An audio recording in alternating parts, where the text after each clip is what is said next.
Mesdames et messieurs les élus, mesdames et messieurs les directeurs et directeurs généraux, mesdames et messieurs, oui, je ne vais pas vous cacher ni mon bonheur, ni mon plaisir, ni même mon enthousiasme de constater que vous avez répondu si nombreux à l'appel de cette première rencontre nationale Action Cœur de Ville. Monsieur Jacques Mézard, le ministre de la Cohésion des Territoires, qui a porté et qui porte résolument au sein, et qui même incarne au sein de ce gouvernement, ce plan, s'exprimera tout à l'heure, et j'ai évidemment un petit peu d'émotion de m'exprimer avant lui.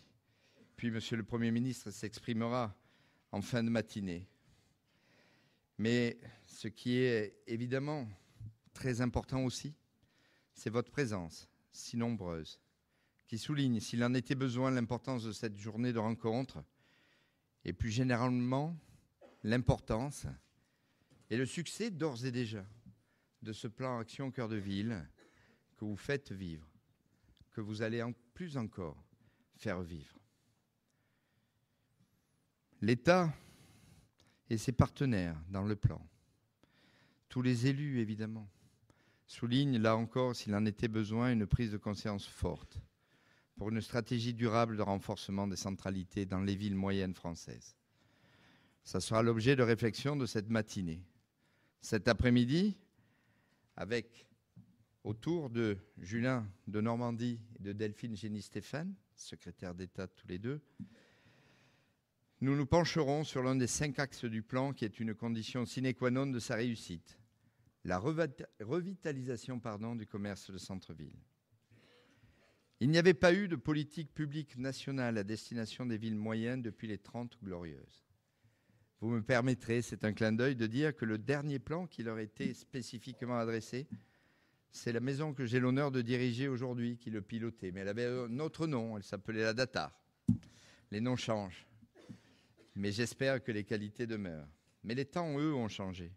Et ce plan n'est pas un plan dirigiste, pas une enveloppe sur critères gérée par un appareil d'État tout seul, isolé.